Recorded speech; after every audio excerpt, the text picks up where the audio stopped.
Hi friends, how are you. तो आज जो है एक स्टूडेंट के रिक्वेस्ट पर में हम जो है BPCE 014 शुरू करने जा रहे हैं। इसका नाम है साइकोपैथोलॉजी। हम जो है इसमें ब्लॉक 1 में इस क्लिप को जो है पूरे ब्लॉक 1 में जितने भी यूनिट है उसमें हम इस क्लिप को डालेंगे, जिससे कि आप अवेयर रहें कि ये ब्लॉक 1 का है।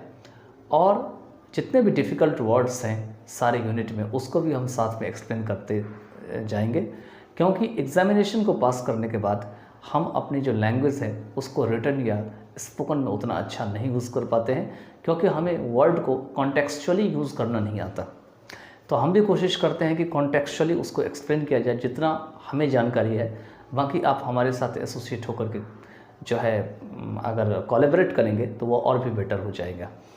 ठीक है, चलिए। तो हम उम्मीद करते हैं कि आपको जो है ये ब्लॉक 1 का जो साइकोपैथोलॉजी का जो एक्सप्लेनेशन है वो बहुत अच्छा लगेगा। आप अपना ओपिनियन कमेंट बॉक्स में लिख सकते हैं। अगर आपको कहीं भी कुछ भी आपको लगे कि नहीं कोई प्रॉब्लम है तो आप बता सकते हैं, आप हमको सजेस्ट कर सकते हैं। तो bye then just take care of your self. Best luck for your exam. Hi, welcome on Easy Learning channel. Now we are going to cover Block 1, Unit 2 of BPCE 014 Psychopathology. This is the last part of this unit, part number 4. So before this part of this unit, I have covered 3 parts already. You can watch them separately in different parts of the video in the playlist of the channel. So let's start. तो 2.45 जो है हम start करते हैं यहाँ से। तो 2.5 में कहता है कि DSM सिस्टम को इवेल्यूएट कैसे करेंगे। हर एक चीज़ को हम इवेल्यूएट करते हैं, तो यहाँ पे कह रहे हैं DSM सिस्टम को कैसे इवेल्यूएट करेंगे। तो to be useful a diagnostic system such as the DSM must demonstrate reliability and validity. कहते हैं यूज़फुल या उपयोग बनाने के लिए डायग्नोस्टिक सिस्टम जैसे कि DSM है उनको क्या दिखानी चाहिए, रिलायबिलिटी दिखाना चाहिए, वैलिडिटी दिखाना चाहिए। अगर रिलायबिलिटी और वैलिडिटी नहीं दिखाएगा तो लोगों का भरोसा उठ जाएगा। तो वही कह रहा है, डेमोन्स्ट्रेट मतलब दिखाना होते हैं। The DSM can be considered reliable और कॉन्सिस्टेंट। DSM क्या होते हैं, रिलायबल होते हैं या तो कॉन्सिस्टेंट होते हैं। कॉन्सिस्टेंट मतलब चेंजेस नहीं होते हैं, ये एक जगह स्थिर होते हैं। लेकिन कब होते हैं, उनके कंडीशन दे रखे हैं। If different evaluators using the system are likely to arrive at the same diagnosis when they evaluate the same cases. मान के चलो बहुत सारे इवेल्यूएटर हैं, मैं ही इवेल्यूएट नहीं कर रहा हूँ, मैं 10 आदमी से इवेल्यूएट करवा रहा हूँ। लेकिन जब वो 10 के 10 एक ही केसेस को, वही कह रहे हैं सेम केसेस को, अगर एक ही केसेस को इवेल्यूएट अगर वो करेंगे और एक ही नतीजे पर पहुँचेंगे डायग्नोज का मतलब उस रोग को ठीक करने का जो तरीका है, अगर एक ही जगह पर पहुँचेंगे तब उसे रिलायबल और कंसिस्टेंट माना जाएगा। दूसरा कंडीशन दे रखा है इसमें कि if diagnostic judgment correspond with observed behaviour, जो बिहेवियर को आपने ऑब्जर्व किया अगर उससे डायग्नोस्टिक जजमेंट मैच खा जाता है, कि करस्पॉन्ड हो जाता है, उसके अनुसार से हो जाता है, तो भी ये आपको रिलायबल हो सकता है, ठीक है, या कंसिस्टेंट हो सकता है। एग्जाम्पल के लिए people diagnosed with social phobia should show abnormal levels of anxiety in social situation. Example के लिए दे रखा है कि ऐसे लोग जिसको सोशल फोबिया जैसी डायग्नोसिस या उनको डायग्नाइज किया गया हो इस तरह सा, ऐसे लोग क्या करेंगे, तो सोसाइटी में जब भी जाएंगे ना तो नॉर्मल तरीके से नहीं रहेंगे। उनके अंदर जो है एक अलग टाइप की एंग्जाइटी लेवल होगी और वो एबनॉर्मल रहेंगे। तीसरा जो है रिलायबल और कंसिस्टेंट होने का वो क्या है, वो ये है थर्ड में कि another form of validity is predictive validity.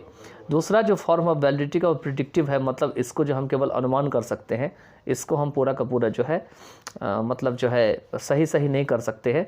और ability to predict the course the order is likely to follow और इट्स रिस्पॉन्स टू ट्रीटमेंट, या हमारे पास एबिलिटी होना चाहिए प्रिडिक्ट करने का ऐसे डिसऑर्डर के जो कोर्स होते हैं, ठीक है। तो ऐसे जो डिसऑर्डर के कोर्स होते हैं इज़ लाइकली टू फॉलो और इट्स रिस्पॉन्स टू ट्रीटमेंट, जो कि होने की संभावना होती है और साथ में यह ट्रीटमेंट की भी संभावना को जताती है। दे रखे हैं एग्जाम्पल, जब आप पढ़ेंगे तो आपको ये जो लाइन ऊपर दे रखा है ना, ये आपको समझ में आ जाएगा। People diagnosed with bipolar disorder, अगर किसी पीपल में बाइपोलर डिसऑर्डर है, typically respond to drug lithium, तो ये साफ पता लग जाता है ये ड्रग लिथियम के कारण इसको ये प्रॉब्लम हुई है, बाइपोलर डिसऑर्डर हुई है, ठीक है। इसके बाद फोर्थ में है कि likewise persons diagnosed with specific phobia such as fear of heights tend to be highly responsive to behavioral techniques for reducing fears।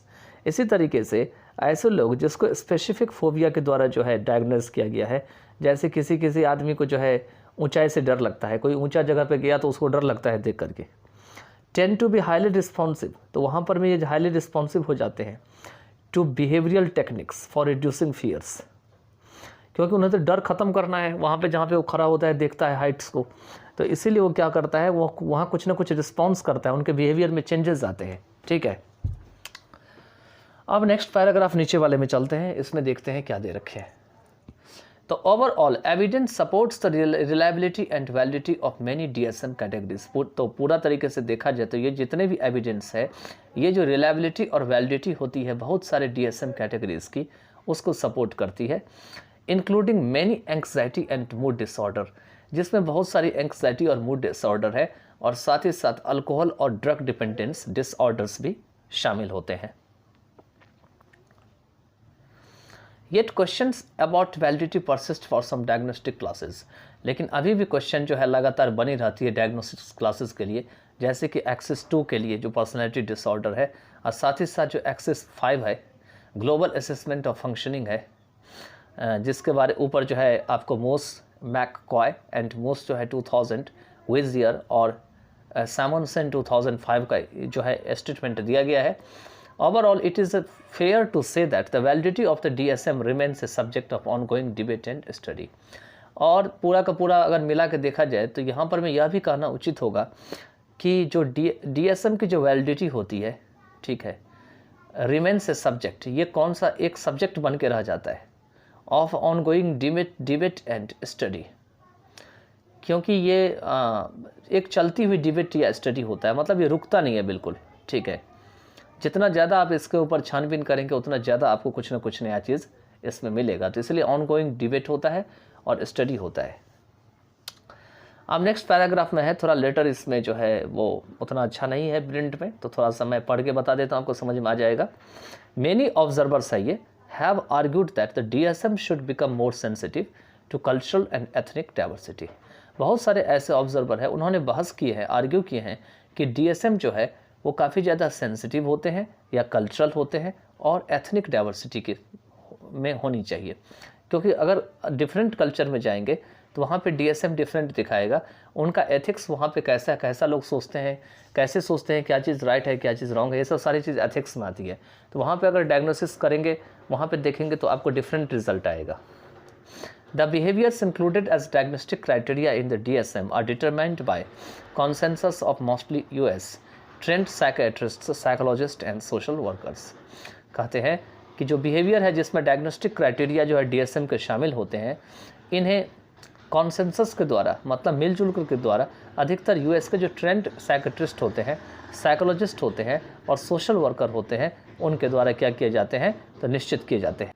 आगे दे रखे हैं, had the American psychiatric association asked Asian trained और Latin American trained professionals to develop their diagnostic manuals. कहते हैं कि for example there might be have been some different diagnostic criteria और even different diagnostic categories. यहाँ पे had का मतलब अगर होगा, ठीक है, ये कंडीशनल सेंटेंस में बनाया गया है। कहते हैं कि अगर अमेरिकन साइकेट्रिक एसोसिएशन एशियन जो ट्रेंड और लैटिन अमेरिकन ट्रेंड प्रोफेशनल है उनसे कहे होते कि अपनी डायग्नोस्टिक मैनुअल को डेवलप करने के लिए, एग्जांपल के लिए तो there might have been some different diagnostic criteria, तो क्या हुआ होता, तो अलग टाइप का डायग्नोस्टिक क्राइटेरिया हुआ होता, और यहाँ तक कि अलग अलग टाइप के जो है डायग्नोस्टिक कैटेगरीज भी बनाई जाती है। इसके बाद दे रखे हैं, इन फेयरनेस टू द DSM, अगर DSM को हम सही तरीके से देखें, however the latest edition does place greater emphasis than did earlier editions on weighing cultural factors। कहते हैं हाल फिलहाल के अगर एडिशन को देखा जाए तो इसके जो तुलना में जो पहले के जो एडिशंस हैं उनमें ज़्यादा जो है आपको प्रभाव जो है देखने को जो है मिलेंगे। अगर इसको कल्चरली देखा जाए, कल्चर फैक्टर के हिसाब से देखा जाए, व्हेन असेसिंग एबनॉर्मल बिहेवियर, अगर आप एबनॉर्मल बिहेवियर को असेस कर रहे होते हैं तो it recognizes that clinicians unfamiliar with an individual's cultural background may incorrectly classify that individual's behavior as abnormal when it in fact falls within the normal spectrum in his or her culture। वही बात शुरू में बताया गया था। यह इस बात को बिल्कुल पहचान लेती है, देख लेती है कि क्लिनिशियंस क्या होते हैं कि किसी भी व्यक्ति के जो वो किस कल्चर में रह रहा है उसके बैकग्राउंड से अवगत नहीं होते हैं। क्या होते हैं? अनफैमिलियर होते हैं, अवगत नहीं होते, परिचित नहीं होते हैं, और वो गलती से इनकरेक्टली क्या करते हैं, इंडिविजुअल के जो बिहेवियर होते हैं उनको किस में क्लासीफाई कर देते हैं? एबनॉर्मल के रूप में। भाई आप उसके बैकग्राउंड पे देखेंगे ना, किस बैकग्राउंड में व्यक्ति रह रहा है, तभी तो आप जानेंगे वो उस बैकग्राउंड के हिसाब से, उस अपने कल्चरल बैकग्राउंड के हिसाब से वो अच्छी तरीके से बिहेव कर रहा है कि नहीं। यूएसए में कोई रहता है तो अपने कल्चर के हिसाब से बिहेव करेगा। वही व्यक्ति अगर इंडिया में बिहेव करने लगेगा तो इंडिया के लोग उसको कहेंगे ये तो बेकार आदमी है, ये तो एबनॉर्मल है, इसका तो दिमाग ठीक नहीं है। लेकिन ये गलत है। वही बात कह रहे हैं कि अपनी कल्चर के हिसाब से अगर वो बिहेव कर रहा है ठीक तो बिल्कुल एबनॉर्मल नहीं कहा जा सकता, अभी भी नॉर्मल कहा जा सकता है। क्यों? क्योंकि आगे दे रखा है when it in fact falls with in the normal spectrum in his और हर कल्चर, क्योंकि अपनी कल्चर में बिल्कुल नॉर्मल तरीके से फिट बैठता है। वाकई में the same behaviour might be deemed normal in one culture but abnormal in another. कहते हैं एक ही बिहेवियर में, जो मैंने बताया था कि यूएसए में अगर आप बिहेव करते हैं वही बिहेव अगर आप इंडिया में करें, क्योंकि कल्चर अलग अलग हो गया, तो वही कहता है डिम्ड नॉर्मल। तो यूएसए में वो नॉर्मल होता है, लेकिन इंडिया में अगर आप आते हैं तो वही एबनॉर्मल बन जाता है, बट एबनॉर्मल इन अनदर। ठीक है, चलिए आगे चलते हैं। आगे दे रखे हैं इसमें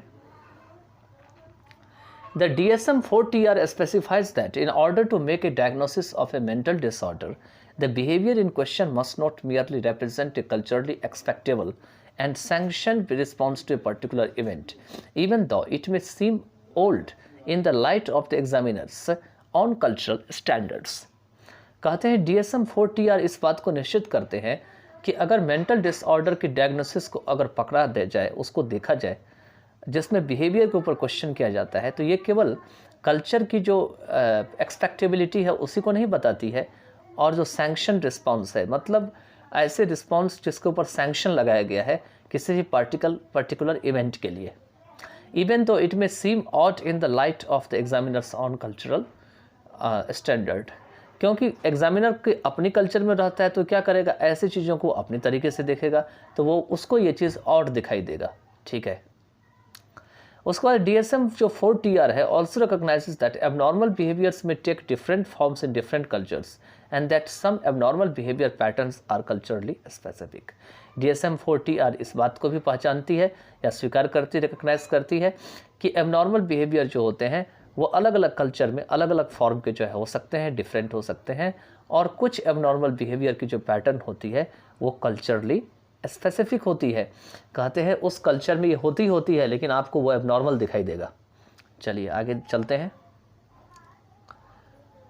All things considered, the current edition of the DSM-4TR is widely recognized as an improvement over previous editions, even though questions remain about the reliability and validity of certain diagnostic categories and about the specific criteria used to reach certain diagnosis। कहते हैं जितनी भी चीज़ें consider की गई है जो कि DSM और DSM-4TR की करंट एडिशन है, इसे अधिकतर जो है स्वीकार किया जाता है एक इम्प्रूवमेंट के रूप में। मतलब पिछले जो एडिशन थे और कोई नया एडिशन आता है तो नया एडिशन में उसको ज़्यादा बेहतर माना जाता है, भले ही even though questions remains about the reliability and validity of certain diagnostic categories. कहते हैं इसमें जो है रिलायबिलिटी और वैलिडिटी की बात कही गई है, भले ही इसमें कुछ खास डायग्नोस्टिक कैटेगरीज की and about the specific criteria use to reach certain diagnosis, और साथ में कुछ खास जो है इसके कुछ सिद्धांत होते हैं जिससे इस रोग के निदान या उपचार के लिए यूज़ किया जाता है। ठीक है, चलिए आगे चलते हैं।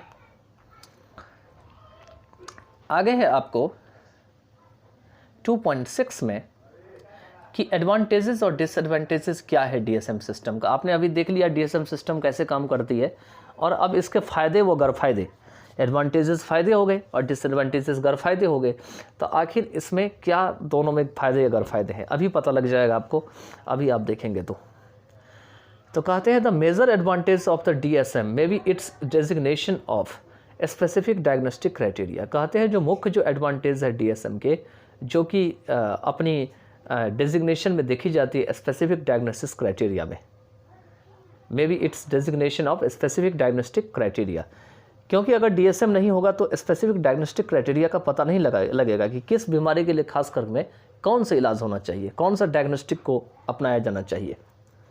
The DSM permits the clinicians to readily match the client's complaints and associated features with specific standards to see which diagnosis best fits the बात कहे गए हैं कि DSM से जो है क्लिनिशियंस जो है उनको अवसर मिल जाता है, उनको परमिशन मिल जाता है कि वो तैयार होकर के क्लाइंट्स की जो शिकायत है, अगर कोई व्यक्ति आता है उनसे शिकायत करने के लिए मुझे ये शिकायत है, तो उनकी शिकायत को और उससे जुड़े हुए जो खास चीज़ है, एसोसिएटेड फीचर है, कुछ स्पेसिफिक स्टैंडर्ड के हिसाब से उनको देखते हैं और साथ में क्लिनिशियंस ये देखते हैं कि कौन सा डायग्नोसिस उनके ऊपर जो है वो सबसे अच्छा रहेगा, फिट करेगा उनको ठीक करने के लिए। एग्जाम्पल के लिए ऑडिटरी हेलुसिनेशंस जो होते हैं, इसमें हियरिंग वॉइसेस होते हैं, मान कर चलिए सुन करके आपको कोई भ्रम हो रहा है या डिल्यूजन्स हो रहा है।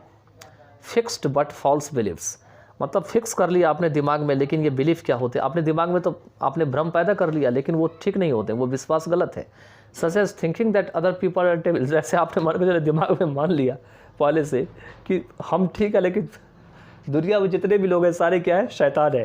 तो आपका क्या है, ये फिक्स्ड है, लेकिन ये फॉल्स बिलीफ है। एक्चुअली में सभी व्यक्ति एक तरह के नहीं है, हर एक व्यक्ति अलग अलग है, दूसरे व्यक्ति शैतान नहीं है। ये क्या है, are characteristic symptom of schizophrenia, और ये स्किज़ोफ्रेनिया का क्या है, एक अजीब सा लक्षण है या कैरेक्टरिस्टिक सिम्टम्स है। चलिए आगे चलते हैं। आगे दे रखें इसमें, the multi axial system gives A comprehensive picture of clients by integrating information concerning abnormal behaviors, medical conditions that affect abnormal behaviors, psychosocial and environmental problems that may be stressful to the individual and level of functioning. Multi-axial system जो है एक विस्तृत जो है picture या आपको रास्ता जो है तैयार करती है क्लाइंट की। वो क्या करती है, तो इन्फॉर्मेशन को जो है वो इंटीग्रेट करती है, एक साथ करती है, और इसमें एबनॉर्मल बिहेवियर, मेडिकल कंडीशंस ये जुड़े होते हैं, कंसर्न होते हैं। और ये दोनों चीज़ें क्या करते हैं, तो एबनॉर्मल बिहेवियर को क्या करते हैं, अफेक्ट करते हैं, प्रभावित करते हैं, साथ में साइकोसोशल और एनवायरमेंटल प्रॉब्लम को भी प्रभावित करते हैं। That may be stressful to the individual, जो कि इंडिविजुअल के लिए तनावग्रस्त हो सकते हैं और उनके कार्य करने के जो स्तर होते हैं उनमें भी उनको स्ट्रेस पैदा कर सकते हैं। चलिए आगे चलते हैं। आगे दे रखे हैं इसमें, the possibility of multiple diagnosis is taken care by making the clinicians to consider presenting current problems in Axis 1 along with a relatively long standing personality problem in Axis 2 that may contribute to them. कहते हैं ज़्यादातर जो बहुत सारे जो diagnosis की संभावना होती है उनको जो है देख रेख में लिया जाता है क्लिनिशियंस के द्वारा, यह निश्चित करने के लिए या विचार करने के लिए जिसमें वो करंट प्रॉब्लम को जो है दिखाए जो एक्सेस 1 में है, और साथ ही साथ उनसे मिलते जुलते जो है लॉन्ग स्टैंडिंग जो पर्सनैलिटी प्रॉब्लम है जो एक्सेस 2 में है वो भी साथ में लेकर के वो चले, जिससे कि उनको अधिक से अधिक योगदान मिल सके। दैट में कॉन्ट्रीब्यूट टू देम। आगे है, criticism are also levelled against the DSM system. DSM system के खिलाफ बहुत सारे क्रिटिसिज्म का लेवल तैयार है, मतलब इनके बारे में बहुत बुरा भला जो है कहा गया है। Critics challenge the utility of certain conditions. यहाँ पर में जो क्रिटिक्स लोग हैं, जो क्रिटिसाइज़ करने वाले लोग हैं, उसी को क्या कहा जाता है, क्रिटिक्स कहा जाता है। तो क्रिटिक्स कहते हैं कि कुछ खास जो कंडीशन है उनकी जो उपयोगिता है उनको वो चैलेंज करते हैं। Like particular symptoms with particular syndrome और स्पेसिफिक डायग्नोसिस क्राइटेरिया, जैसे कोई खास लक्षण जो है कोई खास सिंड्रोम को देख करके जो है देखा किया जाता है। कुछ खास डायग्नोसिस क्राइटेरिया भी इसी तरीके से तैयार किया जाता है, जैसे कि the requirement that major depression be present for 2 weeks be met before a diagnosis is rest. कहते हैं जैसे कि यहाँ पे ऐसा रिक्वायरमेंट कि जो मेजर डिप्रेशन है वो 2 जो है हफ्ता के लिए हो सकते हैं। Be met before a diagnosis is rest, मतलब इनको जो है पूरा किया जा सकता है डायग्नोसिस को समाप्त करने से पहले। ठीक है, चलिए आगे चलते हैं। आगे है other challenge the reliance on the medical model. दूसरे जो चैलेंज है वो है मेडिकल मॉडल के ऊपर भरोसा करना। रिलायंस मतलब यहाँ भरोसा होगा। In the DSM system problem behaviours are viewed as symptoms of underlying mental disorder. DSM system में क्या होते हैं, प्रॉब्लम बिहेवियर को जो है वो पहले से जो मतलब कोई चीज़ पे जो बेस्ट चीज़ें होती है उसको अंडरलाइंग कहा जाता है। तो अंडरलाइंग मेंटल डिसऑर्डर की जो लक्षण है उनको देख के किया जाता है। In much the same way, बिल्कुल उसी तरीके से अधिकतर, that physical symptoms are signs of underlying physical disorders, जिसमें कि फिजिकल सिम्टम जो होते हैं वो किसी भी चीज़ों के ऊपर आधारित जो फिजिकल डिसऑर्डर है उनकी एक पहचान होती है या साइन होती है। The very use of the term diagnosis presumes the medical model is an appropriate basis for classifying abnormal behaviors. कहते हैं इसी प्रकार की जो शब्द है डायग्नोसिस की, जो मेडिकल मॉडल के लिए प्रिज्यूम की जाती है, आपको मन में लाया जाता है, यह एक अनुचित तरीका है एबनॉर्मल बिहेवियर को क्लासीफाई करने का। Is an appropriate basis for classifying abnormal behaviour. But some clinicians feel that behavior, abnormal or otherwise, is too complex and meaningful to be treated as merely symptomatic. लेकिन कहते हैं कुछ clinicians जो है यह फील करते हैं कि बिहेवियर एबनॉर्मल हो, अन्यथा यह काफ़ी ज़्यादा जटिल और मीनिंगफुल होते हैं, जिससे कि केवल जो है सिम्टोमेटिक रूप से जो है वो ट्रीट किया जा सकता है। They assert that the medical model focuses too much on what may happen within the individual and not enough on external influences on behavior, such as social factors, socio-economic, socio-cultural and ethnic and physical environmental factors. कहते हैं वो सब assert करते हैं कि medical model क्या करते हैं, अधिकतर उन चीज़ों के ऊपर फोकस करते हैं कि इंडिविजुअल के साथ क्या हो सकता है, और काफ़ी ज़्यादा बाहरी इन्फ्लुएंस के ऊपर फोकस नहीं करते हैं, उनके बिहेवियर के ऊपर, जैसे कि सामाजिक कारक के ऊपर, सामाजिक आर्थिक चीज़ों के ऊपर, सोशियो कल्चरल के ऊपर और एथनिक के ऊपर, और साथ में साथ फिजिकल एनवायरनमेंटल फैक्टर को भी वो ध्यान में नहीं रखते हैं। आगे चलते हैं। आगे है another concern is that the medical model focuses on categorising psychological disorders. दूसरी जो कंसर्न है इसमें वो ये है कि मेडिकल मॉडल क्या करते हैं, तो साइकोलॉजिकल जो डिसऑर्डर है उनको कैटेगराइज करने पे फोकस करते हैं, जिसको मेंटल डिसऑर्डर भी कहा जाता है, rather than describing people's behavioural strength. कि वो ये नहीं चाहते हैं कि पीपल की जो बिहेवियरल स्ट्रेंथ है उनको डिस्क्राइब किया जाए, एंड वीकनेसेस, और साथ में वीकनेसेस क्या है उनकी, मतलब खूबियाँ क्या है, कमजोरी क्या है और अच्छाई क्या है। Similarly many investigators question whether the diagnostic model should retain its categorical structure। कहते इसी तरीके से बहुत सारे इन्वेस्टिगेटर जो है इस बात पे क्वेश्चन कर देते हैं कि डायग्नोस्टिक मॉडल जो है वो अपनी कैटेगरिकल स्ट्रक्चर को जो है धारण करेगी या नहीं करेगी। ए डिसऑर्डर इज़ आइदर प्रेजेंट और नॉट, ए डिसऑर्डर या तो प्रेजेंट होती है या नहीं होती है। क्रिटिक्स ऑल्सो कंप्लेन दैट, ये सब जितने भी क्रिटिक्स जो कंप्लेन वाली जो बात कही गई है ये डिसएडवांटेज को बताते हैं। ठीक है, फ़ायदे तो आपने देख लिया, लेकिन यहाँ पे डिसएडवांटेज भी कहते हैं कि इसके कुछ डिसएडवांटेज भी है। तो critics also complain that DSM system might stigmatize people by labelling them with psychiatric diagnosis. Critics यह शिकायत करते हैं कि DSM के जो सिस्टम है ये लोगों को कलंक का टीका लगा सकती है लोगों के ऊपर, क्योंकि उनके ऊपर लेबल लग जाता है। जब साइकेट्रिक डायग्नोज होती है उनके ऊपर तो पता लग जाता है किस टाइप का व्यक्ति है, तो इससे सोसाइटी में क्या होता है, मैसेज जाता है और सोसाइटी का आदमी समझने लगता है कि व्यक्ति इस टाइप का है, तो उसको क्या होता है, स्टिग्मेटाइज हो जाता है, स्टिग्मेटाइजेशन की प्रॉब्लम आ जाती है, कलंक का टीका या दाग उसके ऊपर लगना शुरू हो जाता है। Our society is strongly biased against people who are labelled as mentally ill. कहते हैं हमारी सोसाइटी क्या है, बहुत ज़्यादा भेदभाव करती है ऐसे लोगों के खिलाफ, अगेंस्ट पीपल जो कि मेंटली इल होते हैं या उनके ऊपर मेंटली इल का लेवल लग जाता है। तो they are often shunned by others, उन्हें हमेशा दूसरों से दूर रखा जाता है। शन मतलब दूर रखना, इंक्लूडिंग इवन फैमिली मेम्बर्स, यहाँ तक कि फैमिली मेम्बर्स से भी दूर रखा जा सकता है। एंड सब्जेक्टेड टू डिस्क्रिमिनेशन, और भेदभाव का ऐसा व्यक्ति विषय बन जाता है। ऐसे व्यक्ति के साथ कई बार भेदभाव किया जाता है। यहाँ सब्जेक्टेड का मतलब विषय बन जाना होगा। ठीक है, चलिए आगे चलते हैं। आगे दे रखे हैं इसमें कि the DSM system despite it's critics has become part and parcel of the everyday practice of most US mental health professionals. कहते हैं DSM सिस्टम अपनी इट्स क्रिटिक्स के बावजूद भी या रोज़ की जो US की मेंटल हेल्थ प्रोफेशनल्स की जो हिस्सा है वो बन चुकी है।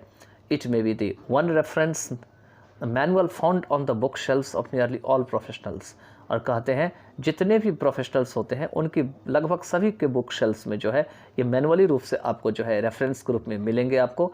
Perhaps the DSM is first best considered a work in progress not A final product.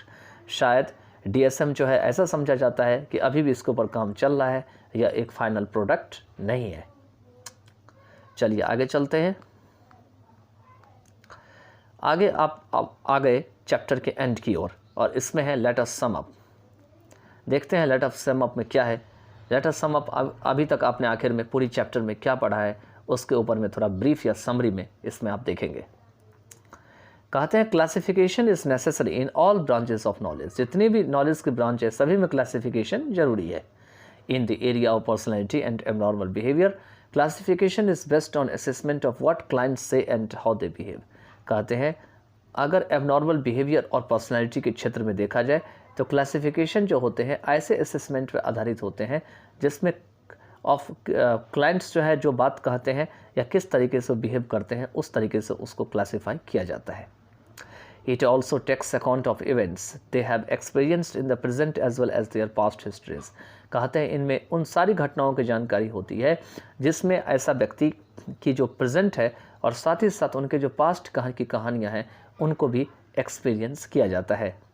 In abnormal psychology the classification of a person is referred to as diagnosis. और abnormal psychology में जो पर्सन की classification है उसे diagnosis के रूप में refer की जाती है। The diagnosis places the person's disorder within an existing system or grouping of disorders। और diagnosis क्या करते हैं पर्सन के जो डिसऑर्डर होते हैं जो एग्जिस्टिंग सिस्टम में होती है या ग्रुपिंग ऑफ डिसऑर्डर में दिखाती है। आगे है the classification is a descriptive one in which different types of disorders are described in detail. Classification एक डिस्क्रिप्टिव तरीका होता है, मतलब वर्णनात्मक होता है, वर्णन करके बताई जाती है जिसमें अलग अलग प्रकार के डिसऑर्डर को जो है डिटेल में डिस्क्राइब की जाती है। On the other hand a descriptive classification system is valuable for communication concerning treatment in research and for statistical purposes. कहते हैं दूसरी ओर जो डिस्क्रिप्टिव क्लासिफिकेशन सिस्टम होती है ये वैल्यूएबल होती है किसके लिए, तो कम्युनिकेशन के लिए जिसमें कि ट्रीटमेंट, रिसर्च और स्टैटिस्टिकल पर्पस जो है सारे शामिल होते हैं। On the other hand, classification may result in labeling that creates stigmatization। दूसरी ओर क्लासिफिकेशन से जो है ऐसे लेवल का रिजल्ट भी आ सकता है जो कि कलंक लगाने वाली जो है रास्ता तैयार कर सकती है, किसी भी व्यक्ति के ऊपर कलंक का टीका लग सकता है। इन क्लासीफाइंग इंडिविजुअल्स क्लासीफाई मतलब इंडिविजुअल को क्लासीफाई करते वक्त it is important to characterize their problems. उनकी जो प्रॉब्लम है उनको कैरेक्टराइज करना जरूरी है within the context of their stresses as well as of their vulnerabilities, resiliency and coping abilities। और इसको कहाँ तक देखा जाता है तो किस संदर्भ तक कि स्ट्रेस क्या है उसका, उनकी क्या वल्नरेबिलिटीज़ है, रेजिलियंसी क्या है और कोपिंग एबिलिटीज़ क्या है। ठीक है, तो चलिए आगे चलते हैं। तो इसमें जो है आपका वल्नरेबिलिटीज़ का मतलब होता है वीक होते हैं, बहुत ही कमज़ोर, और मतलब ऐसी स्थिति हो जाना कि कोई भी चीज़ उनको प्रभावित कर देती है। और रेजिलियंसी का मतलब होता है रोग या कोई परेशानी से निपटने की जो क्षमता होती है। चलिए आगे चलते हैं। आगे दे रखे a multi axial diagnostic system is designed not to provide a simple level. Multi axial जो डायग्नोस्टिक सिस्टम होते हैं उनको बनाए जाते हैं केवल सिंपल लेवल को बताने के लिए नहीं, but to summarize information about several aspects of the person's history and behaviour. बल्कि अनेक जो पर्सन की जो हिस्ट्री है और बिहेवियर है उनको समराइज करने के लिए भी इंफॉर्मेशन तैयार करते हैं। Since 1980 the diagnostic system used for most purposes in the United states. कहते हैं 1980 से डायग्नोस्टिक सिस्टम जो है वो बहुत सारे पर्पस के लिए यूनाइटेड स्टेट्स में यूज़ किए जाते हैं।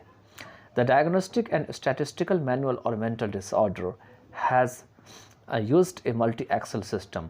कहते हैं जो DSM है यहाँ पे दे रखे हैं, इसने भी क्या कर रखे हैं, मल्टी एक्सल सिस्टम को यूज़ किए हैं। तो DSM-4 हैज़ 5 एक्सेस। एक्सेस 1 में क्या है, प्राइमरी डायग्नोसिस है। एक्सेस 2 में पर्सनैलिटी डिसऑर्डर्स है और मेंटल रिटार्डेशन है। एक्सेस 3 में क्या है, रेलिवेंट फिजिकल कंडीशन है। एक्सेस 4 में रिसेंट स्ट्रेसेस है और एक्सेस 5 में global assessment of psychosocial functioning है। Currently and in the past year, जो अभी हाल फिलहाल का और पास्ट ईयर का दोनों का जुड़ा हुआ है। Axis 1 includes grouping for developmental disorders, इसमें डेवलपमेंटल डिसऑर्डर के जो है वो ग्रुप शामिल है। सीरियस कॉग्निटिव डिसऑर्डर है, सब्सटेंस रिलेटेड डिसऑर्डर है, सारा मैंने एक्सप्लेन कर रखा है पहले। स्लीप डिसऑर्डर है, स्किज़ोफ्रेनिया है और अदर साइकोटिक डिसऑर्डर है, मूड डिसऑर्डर है, एंग्जाइटी डिसऑर्डर है, सोमैटोफॉर्म डिसऑर्डर है, डिसोशिएटिव डिसऑर्डर है, सेक्सुअल डिसऑर्डर्स हैं, फैक्टिशियस डिसऑर्डर है, इम्पल्स कंट्रोल डिसऑर्डर्स हैं, नॉट क्लासिफाइड एल्सवेयर, जो कि कहीं और जगह क्लासीफाई नहीं है, ईटिंग डिसऑर्डर है, एडजस्टमेंट डिसऑर्डर है और साइकोलॉजिकल जो है वो फैक्टर्स हैं दैट अफेक्ट फिजिकल कंडीशन, जो कि फिजिकल कंडीशन को प्रभावित करते हैं। Axis 2 includes personality disorder and mental retardation. Axis 2 में आपको ये दोनों मिलेंगे, पर्सनैलिटी डिसऑर्डर और mental retardation. The DSM approach is to use highly specific descriptive diagnostic criteria for each category। और DSM approach को जो है काफ़ी ज़्यादा यूज़ किया जाता है कुछ खास डिस्क्रिप्टिव डायग्नोस्टिक क्राइटेरिया के लिए, हर एक कैटेगरी के लिए। This approach increases the reliability of diagnosis among clinicians. और यह जो तरीका है यह क्लिनिशियंस के बीच में या उनमें क्या करते हैं, तो डायग्नोसिस कितना सच्चा है, रिलायबिलिटी है, उनको बढ़ाती है। DSM-4 is more comprehensive and includes many more disorders and subdivisions of different disorders than previous editions। और DSM-4 जो है काफ़ी ज़्यादा विस्तृत है और इसमें बहुत सारे जो और डिसऑर्डर है और अलग अलग डिसऑर्डर के जो छोटे छोटे डिवीज़न या भाग हैं वो भी शामिल हैं प्रीवियस एडिशन की तुलना में। But more research is needed to know whether this additional classification are justified। लेकिन अभी भी और रिसर्च इनके ऊपर की जानी अभी बाकी है, यह पता करने के लिए कि ये जो अतिरिक्त क्लासिफिकेशन है वो उचित है या नहीं है, जस्टिफाइड है या नहीं है। Overall the changes in DSM-3, DSM-3R, DSM-4 and DSM-4R have added clarity to the diagnostic process. और पूरा मिला जुला के देखें तो DSM-3, DSM-3R, DSM-4 और DSM-4R जो है उनमें जो चेंजेस किए गए हैं इन्होंने डायग्नोस्टिक जो प्रोसेस है उनमें जो है क्लैरिटी को दिखाया है। आगे चलते हैं। आगे है आपका इसमें 2.9 में ग्लॉसरी। ग्लॉसरी में सिंड्रोम दे रखा है, क्या होते हैं देखिए क्या है। ए cluster of symptoms that usually occur together. एक मतलब लक्षण का एक पूरा ग्रुप होता है जो कि साधारणतया जो है एक साथ दिखाई पड़ते हैं। क्लासिफिकेशन सिस्टम है list of disorder along with description of symptom and guidelines for making appropriate diagnosis. इसमें सारे और डिसऑर्डर के लिस्ट होते हैं, साथ में आपको सिम्टम के डिस्क्रिप्शन होते हैं, साथ में गाइडलाइंस भी लिखा रहता है कि कैसे अप्रोप्रिएट तरीके से डायग्नोज किया जाए। डायग्नोसिस क्या होते हैं, तो डायग्नोसिस होते हैं the process of attempting to determine the identity of a possible disease और disorder and to the opinion raised by this process.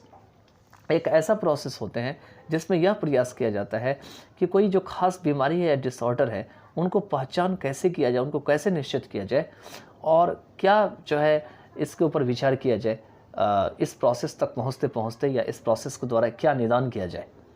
Course usual pattern that disease takes. एक साधारण सा पैटर्न होता है, कोई भी बीमारी होती है तो कुछ ना कुछ उसका एक पैटर्न होता है। प्रोग्नोसिस होती है medical term to describe the likely outcome of an illness. यह एक मेडिकल टर्म है और यह बताती है कि जो है संभावित बीमारी या होने वाला बीमारी कौन सा होगा, इसको प्रोग्नोसिस कहा गया है। ऑनसेट है, ऑनसेट होते हैं बिगिनिंग और टाइम व्हेन द साइंस और सिम्टम्स फर्स्ट अपीयर। यह वो समय या शुरुआत दौर होती है जब कोई भी बीमारी या कोई भी सिम्टम जो है वो पहली बार दिखाई पड़ता है। रिलायबिलिटी है in psychological assessment the consistency of a measure or diagnostic instrument or system. Psychological assessment में देखा जाए तो अगर major or diagnostic instrument or system में जो कंसिस्टेंसी है उसी को रिलायबिलिटी कहा जाता है।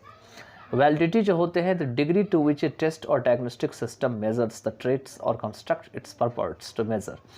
एक ऐसा स्तर जिसमें एक टेस्ट और डायग्नोस्टिक सिस्टम जो है वो मेज़र करती है आपको ट्रेट्स को और साथ ही साथ में इसके और भी रूपरेखा तैयार करती है मेज़र करने के लिए। तो चलिए इसके साथ ये यूनिट भी समाप्त हो जाता है। अब हम नेक्स्ट यूनिट की तरफ बढ़ते हैं। Bye then take care of your self. I hope you would have enjoyed this all parts of the video of unit 2 and But if you like these videos, you can just recommend or share these videos to your acquaintance, to your friends who can also take advantage of these videos, and they can also prepare for examination like you. Thank you so much. By then, take care of yourself.